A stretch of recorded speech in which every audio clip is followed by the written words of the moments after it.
Tonight, the warning from authorities on water safety as summer approaches, and the prison program in Port Lincoln giving inmates a green thumb. This is Southern Cross News with Fraser Goldsworthy. Good evening. New figures show rivers across regional Australia have claimed more than 1,000 lives in the past 15 years. It's prompted authorities to issue an urgent warning to locals as the warmer weather approaches. It's an alarming number. 1,113 people have drowned in Australian rivers, creeks and streams nationally over the past 15 years, and of those, 47 occurred in South Australia.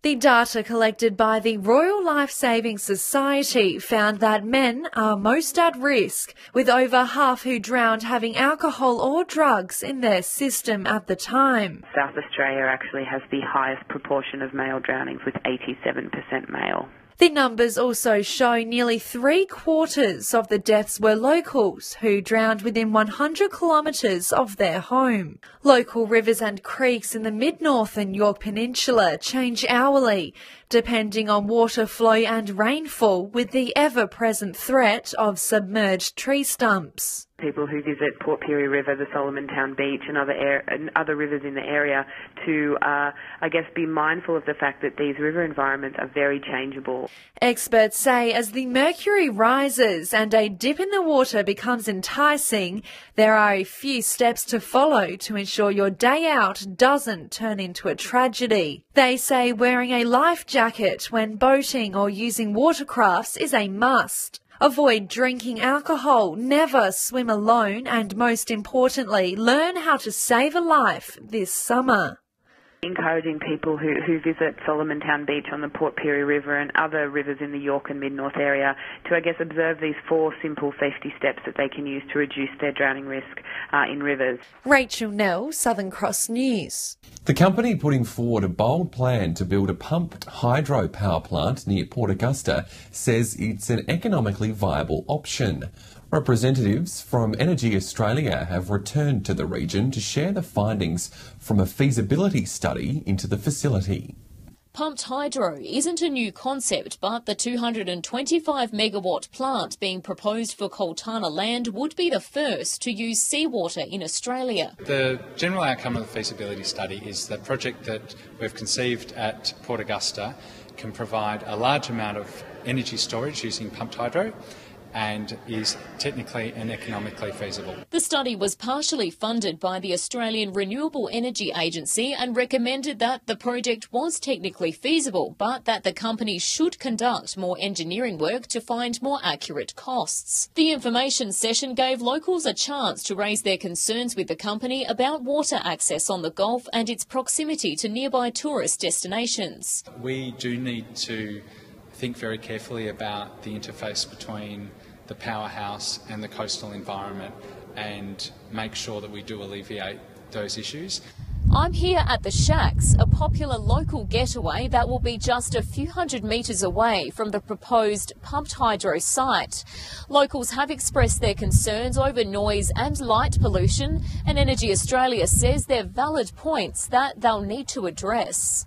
Most of the questions were to do with the relationship between the facility and the coast and the Gulf, and all of those issues we do need to resolve in the final engineering design. While the pumped hydro project can now proceed to its next phase of engineering design, planning approvals and financial modelling, the company says it'll be back in town when it's made more progress. We're hopeful that at the end of that work we can present a final investment decision to our decision makers, to our board, in early 2019. Amelia Simpson, Southern Cross News. The state government is looking to change the council code of conduct to return certain disciplinary powers back to local bodies. Whyala's mayor has welcomed the changes, saying it'll save time and money on certain matters. John Hunt has more. Established in 2013 as a result of the formation of ICAC, the Council Code of Conduct governs elected members and employees of local government. It sets out a list of expected standards of behaviour and sets out guidelines for breaches of behaviour integrity and the receiving of gifts. The code has been reviewed by local government minister Jeff Brock with support from the Local Government Association.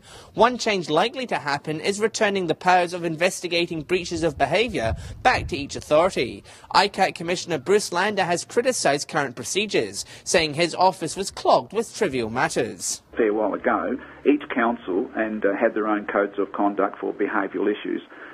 Look, where it goes from here, we'll look at it. Currently, if someone is found to have breached the code, they can be forced to apologise and undertake training. There have been concerns the process has been used as a form of payback. However, Mr Brock says many councils have the leadership to resolve this internally. The strong leadership will guide those councils into get the best opportunity for their elected members. Locally, Whyalla Council has had 2 code of conduct complaints in the last year, with some councillors criticising the cost to the organisation.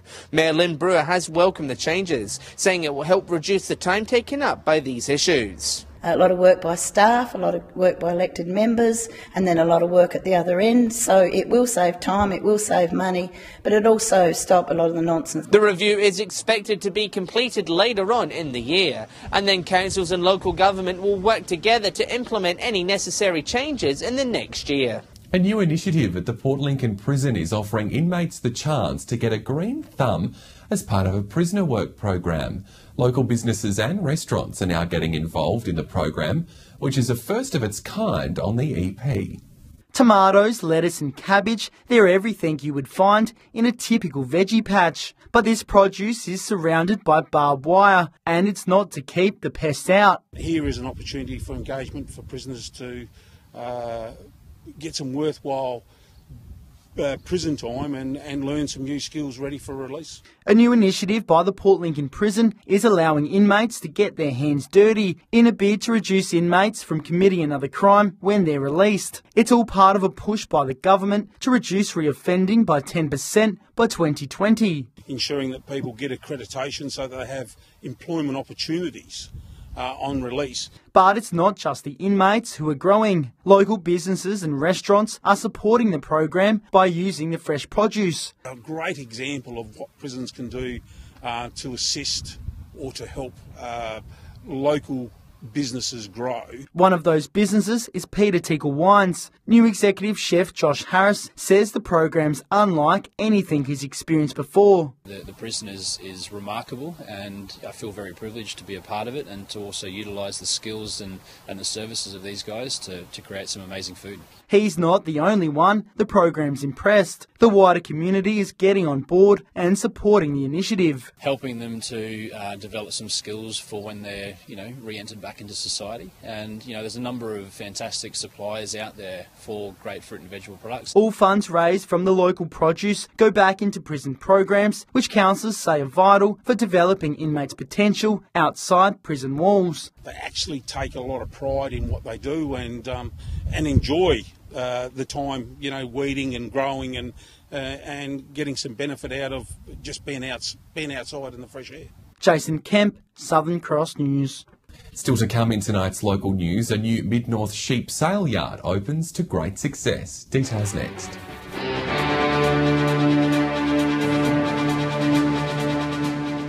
SA Police is warning motorists in the outback that most roads leading to and from Oodnadatta are closed as a result of floodwaters rising at Mills Creek. This photo from the Force's Far North Instagram page shows waters certainly aren't rising. Motorists are being advised to check the Department of Transport website for up-to-date road closure information. Well, Port Augusta's Fire Brigade has been recognised at this year's regional MFS Station Awards.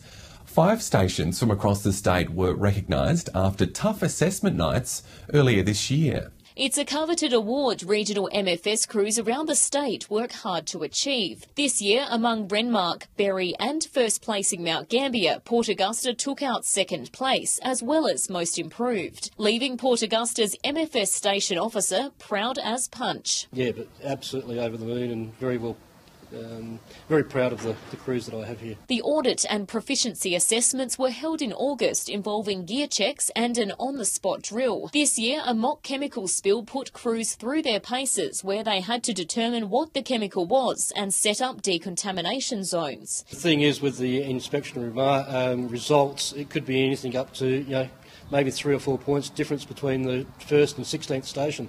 So it is a very, very tight annual inspection competition. The brigade has a track record at the awards, and a glimpse at the wall proves that, the station placing first and winning most improved in 2015. The commander says it's all thanks to the crew. Another feather in our cap as far as the station goes. It gives us an award to put up on the wall as a plaque, just to commemorate that we've done very well this year.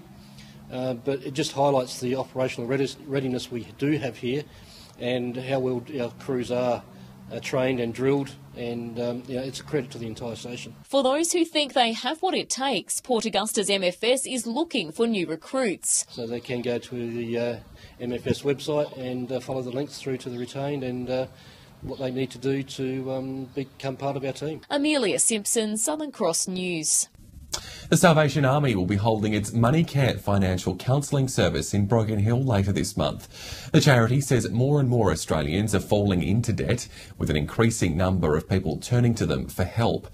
The head of the MoneyCare service is encouraging anyone who is under financial pressure to attend the expo, which will be held on October the 19th at the Salvation Army building on Wolfram Street. We've got some great ideas there about savings plans, energy savings, applications, and all sorts of things that help you manage your money better. The first of many sheep sale days has been held at Crystal Brook's newest sale yard. It's hoped, as well as boosting the local economy, it'll also improve tourism in the Mid-North, as operators hope thousands of people attend each sale. It's been 18 months in the making, and now it's a reality. 80 pens all up for sale, and so we've got 9,000 sheep. The Crystal Brook Sale Yard held its first auction yesterday, with profits from the first pen going straight to charity. A donation to Lifeline, and they've made $300, which is double what they would make on the normal market. The new yard has the capacity to hold up to 10,000 sheep. 60 or 70,000 sheep per annum. That'll be a great thing for not only for CIAA but also the growers around this area here. Over 50 businesses from neighbouring regional communities say they're ready to put their sheep on the market. The farmers here, the growers and the land producers, an opportunity to be able to sell their sheep here at Crystal Brook. And sale days will be held regularly. Every month during the springtime. We won't hold them here during the winter, but as demand requires, we will hold sales here. Minister Brock says the latest edition of the sale yard is further proof the Upper Spencer Gulf is a powerhouse in the state. The Upper Spencer Gulf has great opportunities. It's being rebirthed at the moment, and not only with the livestock, but also with the grain, but also renewable energies. Rachel Nell, Southern Cross News. When we return after the break, stepping back in time, the exhibition delving into the history of crime in Broken Hill.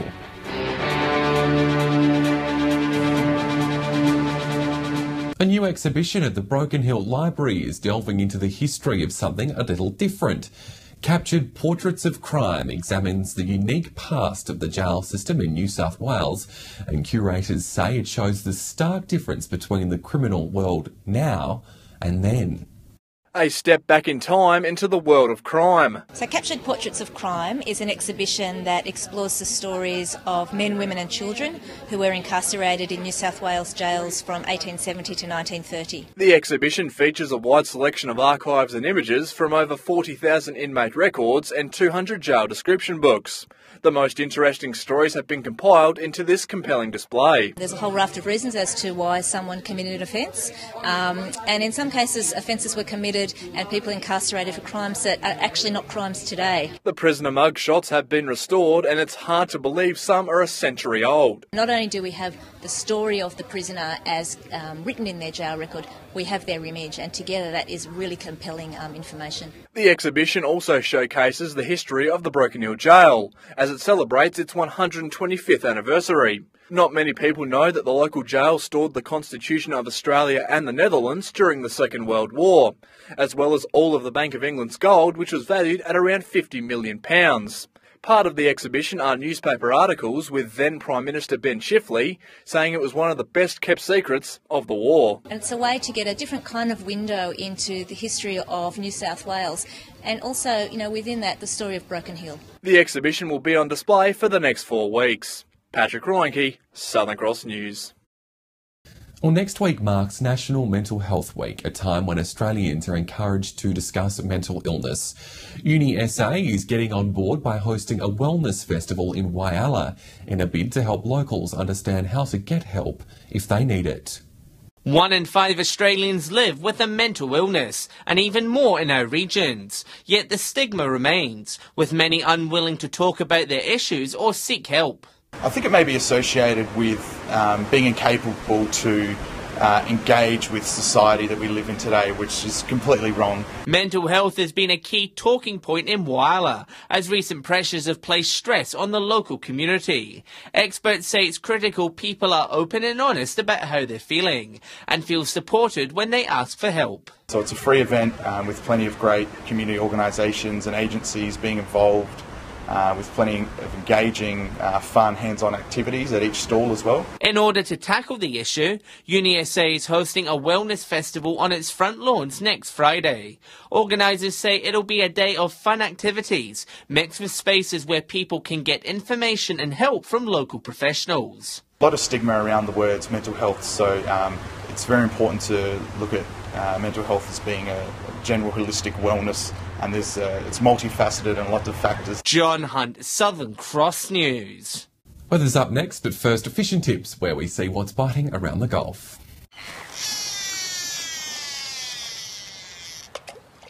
Welcome another week around the Gulf Fishing Tips from Port Pirie. There's plenty of things that have been happening over the weekend. There's lots of catches of King George whiting from Port Broughton right through to Port Pirie.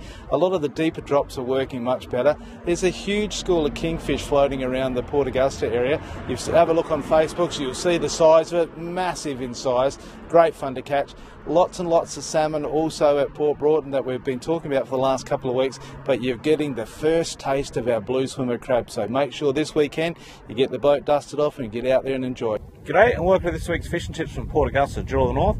Well, it's all over the place at the moment, much like the weather. 31 yesterday, down to pretty well very cold today. Still some crabs and that starting to improve, and the squid are on the way out, as you'd expect for this time of year. There is a big school of kingfish up here at the moment, and there's been some good catches of those. Some snook down also along the eastern bank, and some snapper down at the Seabird. Hi, Whalers Fishing Report this week. There has been a few nice sized snapper boated out in the Rip. It has been a bit hit and miss, but there has been some good fish out there. Most of the fish have been coming in on the chimneys or right in close on the edge of the drop off. There's also been a few nice King George whiting coming down towards the Mount Young grounds. Also, along the foreshore, there's been some good silver whiting for the people fishing off the foreshore, and out the Point Lowly area, there's been some great sized salmon still coming in around the lighthouse, so get amongst them. G'day, welcome to this week's Fishing Tips from Port Lincoln. There's been a few whiting starting to show up around the bay. Been a few squid, but they're going to start to slow down in the next couple of months, so get out there now if you want to get to a feed. The weekend saw some nice weather down the passage. Guys got into the bag limits in Nanagai. There's a few school sharks and gummy sharks landed, and a few good sized snapper too. Back down along the south coast, there's been some great catches of salmon as per usual. There's been a few sharks starting to show up behind the schools down there. The weather warms up, we'll start to see more of them. Over to Coffin Bay for the springtime. It's a great mixed bag out there. There's salmon, trout, whiting, trevally, garfish, and even a few squid still around the bay at the moment. That's about it for this week, guys. We'll see you again next week. Time for the weather now, and Nicole, a change is on the way. Yes, that's right, Fraser. The lovely clear skies in Port Lincoln may be short-lived. I'll have all the details for the region next.